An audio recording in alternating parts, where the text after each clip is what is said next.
धर्म पहले या देश पहले, ये डिबेट भारत में बहुत ज़्यादा चलती हैं।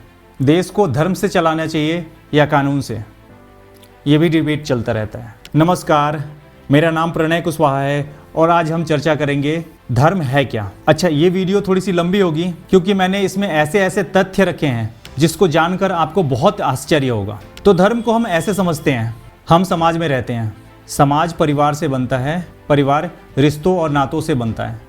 इन रिश्तों में माँ बाप, भाई बहन, पति पत्नी, चाचा चाची इत्यादि होते हैं। इन रिश्तों को किसने बनाया? हम माँ को माँ की नज़र से देखते हैं, बाप को बाप की नज़र से देखते हैं, बहन को बहन की नज़र से देखते हैं। क्या हम इनको एक दूसरे की नज़र से देख सकते हैं? जैसे बाप को भाई की नज़र से देख सकते हैं, या चाचा को बाप की नज़र से देख सकते हैं, पत्नी को माँ की नज़र से देख सकते हैं? नहीं, ऐसा बिल्कुल नहीं कर सकते, क्योंकि धर्म ने ही ये फ़र्क हमें समझाया है और इसी फ़र्क को हम धर्म कहते हैं। और ये फ़र्क केवल आपको सिर्फ सनातन धर्म में ही मिलेगा। पूरे विश्व में केवल एक ही धर्म है और वो है सनातन धर्म, बाकी सब मजहब हैं, पंथ हैं। धर्म का कोई पर्यायवाची नहीं है। कुछ लोग इसको रिलीजन बोल देते हैं, लेकिन धर्म सिर्फ धर्म है। इसको किसी रिलीजन से जोड़ना बिल्कुल गलत होगा। धर्म एक संस्कृति से जुड़ा होता है और संस्कृति देश से जुड़ी होती है। आज से 2000 वर्ष पुराना इतिहास उठा के देखिए, किसी भी देश में जो मूल निवासी थे अब वो नहीं बचे। कारण संस्कृति का खोना। वे अपनी संस्कृति की रक्षा नहीं कर पाए तो वे उस देश से खत्म हो गए। मैं कुछ एग्जाम्पल आपको बताता हूँ, जैसे रोम, मेसोपोटामिया, मिस्र, अमेरिका, ऑस्ट्रेलिया, पर्सिया, ये सारी सभ्यताएं थी कभी। इन सभी सभ्यताओं में एक कॉमन चीज था कि सब एक देवी देवता की पूजा करते थे, उनके मंदिर हुआ करते थे। जो रोमन थे वो जुपिटर और अपोलो भगवान की पूजा करते थे, उनके मंदिर भी थे। वैसे ही अमेरिका में रेड इंडियंस थे, वो भी एक अपने भगवान की पूजा करते थे, वे भी मंदिर जाते थे।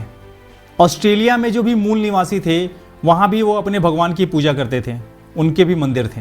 आक्रमणकारियों ने इन सभी मूल निवासियों को उजाड़ दिया क्योंकि वे अपनी संस्कृति की रक्षा नहीं कर रहे थे।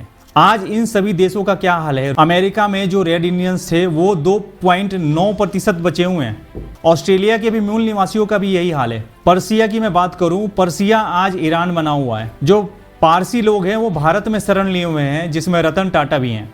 अब बात करते हैं भारत की। भारत क्यों बचा हुआ है अभी तक? जो भारत के मूल निवासी हैं वो भारत में मेजॉरिटी में कैसे हैं? और इन जो पीछे मैंने आपको सारे देशों के नाम बताए हैं ना, यहाँ माइनॉरिटी से भी नीचे हैं, लेकिन भारत में हिंदू सनातनी आज मेजॉरिटी में हैं। हम आज पूजा करते हैं, घर में मंदिर रखते हैं, मंदिर के अंदर मूर्तियाँ होती हैं। हमारे कॉलोनीज में, हमारे देश में मंदिर हैं, वहाँ जाते हैं, पूजा अर्चना करते हैं और आराम से हम आते हैं। इसका कारण क्या है? इसका कारण बस एक है, भारत में समय समय पर महापुरुषों ने जन्म लिया और भारतीय संस्कृति का उत्थान किया।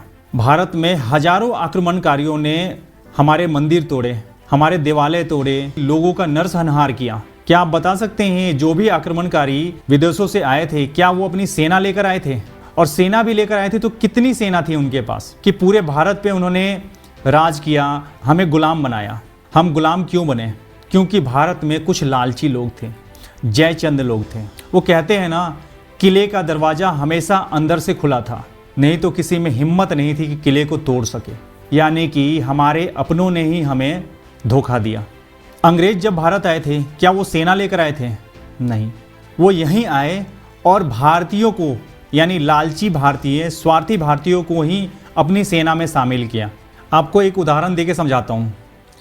जालियांवाला बाग हत्याकांड में कमांडर सिर्फ एक था, जनरल डायर। बाकी जितने भी सैनिक थे वो सारे भारतीय थे और उन भारतीय सैनिकों ने ही भारतीयों पर ही गोली चलाई थी। क्या कारण था ऐसा? क्या उनमें से एक भी ऐसा भारतीय नहीं था जो जनरल डायर की तरफ अपनी बंदूक कर सकता था और उसे मार सकता था? सिर्फ एक गोली काफ़ी थी उसके लिए। लेकिन नहीं, सब के सब स्वार्थी थे। ऐसे बहुत सारे उदाहरण हैं भारत में जहां अपनों ने ही धोखा दिया है। तो इन सभी बातों से यही निष्कर्ष निकलता है कि हमारी संस्कृति हम ही बर्बाद करते हैं। अब बात करते हैं उन महापुरुषों की जिन्होंने भारत में भारत की संस्कृति और भारत के धर्म का उत्थान किया। भारत के गुजरात में स्थित सोमनाथ मंदिर 17 बार टूटा और 17 बार बनाया। मैं उन कुछ राजाओं के नाम बताता हूँ, उन महापुरुषों के नाम बताता हूँ जिन्होंने सोमनाथ मंदिर को बार बार बनवाया। इनमें से हैं जैन, गुर्जर, प्रतिहार, चालुक्य, मालावा के राजा भोज। फिर भारत की स्वतंत्रता के बाद सरदार पटेल ने इस मंदिर का पुनर्निर्माण करवाया था। महारानी अहिल्याबाई ने भी भारत के प्रमुख मंदिरों का पुनर्निर्माण करवाया, जिसमें सबसे प्रमुख है सोमनाथ, केदारनाथ, काशी विश्वनाथ, उज्जैन।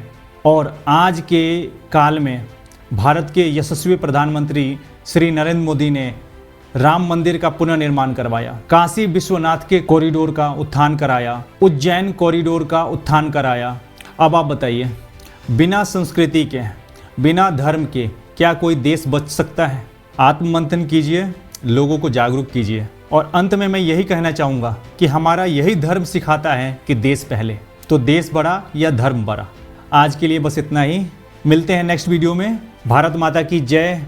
जय श्री राम।